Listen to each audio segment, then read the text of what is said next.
ऐसी घटना इस युग की बताता हूं आपको, अभी अभी के कुछ समय पहले की। श्री गीता वाटिका के विषय में आपने सुना होगा।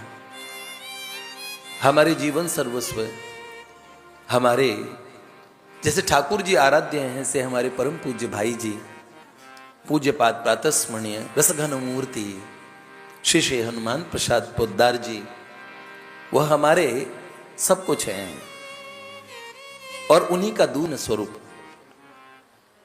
रसमूर्ति प्रीति रसावतार महाभाव स्वरूप परम पूज्य बाबा श्री राधा बाबा सरकार।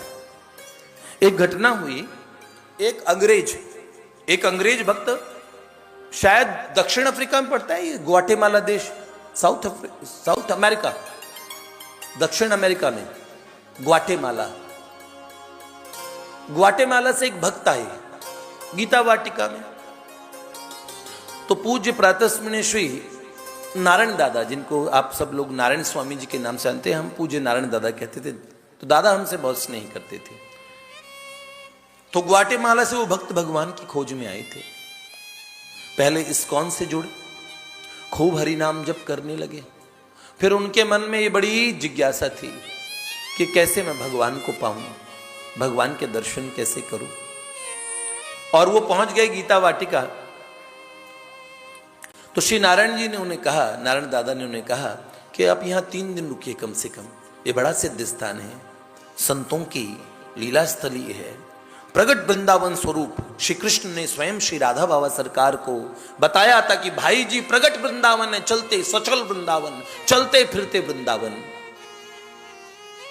बाबा ने तो भाई जी की जो भस्म अवशेष बचे ना, उसके लिए ये कहा, श्री कृष्ण ने कहा। तो बाबा ने उसे लिखा जय जय प्रियतम में, ये भस्म चिता की राख नहीं, चिन्मय वृंदावन है प्रियतम। ये भस्म चिता की राख नहीं है।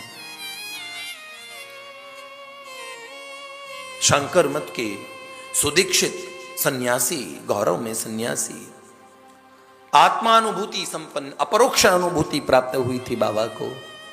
ऐसे बाबा भाई जी से एक बार मिले, बाबा के चरण छुए थे भाई जी ने। पहले गुरु ऐसे जिन्होंने चरण छू के शिष्य को ब्रज रस प्रदान कर दिया। हमारे परम पूज्य बाबा के उस स्थान पे जब नेह निकुंज बन गया, बाबा इस दृष्टि से ओझल हो गए। श्री विग्रह रूप में बाबा आज भी दिखते हैं, और वो विग्रह नहीं है। हमारे इस युग के एक बहुत बड़े तंत्र के आचार्य थे पंडित कविराज गोपीनाथ महामहोपाध्याय जी। उनके लेख कल्याण में आप पढ़ लेंगे तो उनका लेख पढ़ना और समझना कम से कम आधा पौना घंटा लगेगा समझने में। बहुत वैदुष्य, सभी विषयों का ज्ञान। उनके शिष्य जिन्होंने भाई जी चिंतन नाम का, भाई जी के जाने के बाद में एक ग्रंथ का संकलन भी किया, पंडित कविराज गोपीनाथ महाराज। उनके शिष्या एक बांग्ला माता जी थी, उनका नाम लीना माँ था।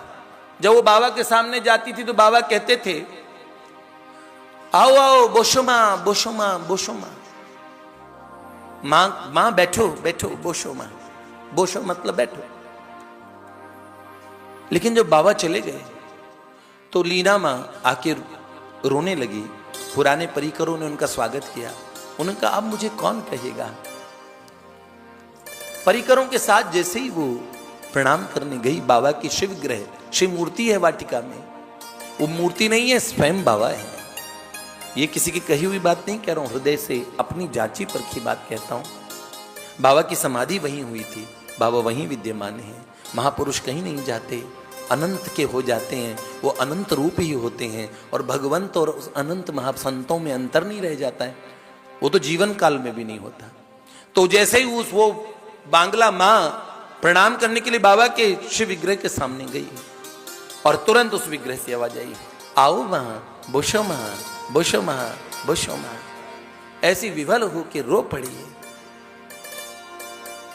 वो ग्वाटेमाला के भक्त बाबा के उस स्थान पे आए, बड़ा सिद्ध स्थान। उस स्थान पे आके 3 दिन रुकने के लिए नारायण स्वामी जी ने बोला, 3 दिन रुके। भगवान के 3 लाख नाम जप करते थे, और उस घटना के बाद उन्होंने 5 लाख नाम जप करना शुरू कर दिया। नाम में हो गए, बस कोई सुध बुध नहीं रही। फिर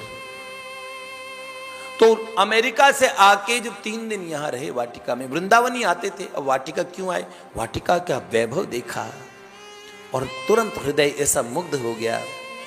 उन्होंने एक दिन संध्या के समय देखा बाबा का दरबार खाली है, शाम की आरती नहीं होने से पहले देखा, उन्हें लगा कुछ खींच रहा है उन्हें, और आके जाके बाबा के श्री चरणों में माथा टेका।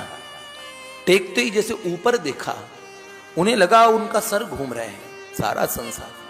तभी बाबा का नेह निकुंज अदृश्य हो गया। जहां बाबा बैठे थे वहां युगल सरकार, प्रिया प्रियतम, अनुपम माधुरी जोड़ी हमारे श्याम श्यामा की।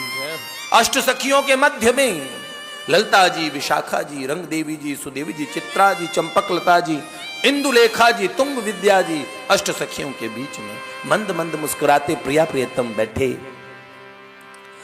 और तभी उन्होंने देखा वो पुरुष स्वरूप उनका है ही नहीं, उनकी जगह एक सखी बैठी है, मंजरी। और तभी भगवती तुंग विद्या जी ने आगे बढ़ के उनके हाथ में सितार दे दिया और वो सखी बैठ गई, सितार बजाने लगी। सितार लिया, तभी ठाकुर जी ने कहा, पहला शब्द कहा, धन्या बजाओ। वो अंग्रेज से हिंदी नहीं आती थी, लेकिन तुरंत समझ गए उनका नाम धन्या है। धन्या बजाओ। और जैसे ही कहा सुध बुध भूल गए, पछाड़ खा के गिर गए।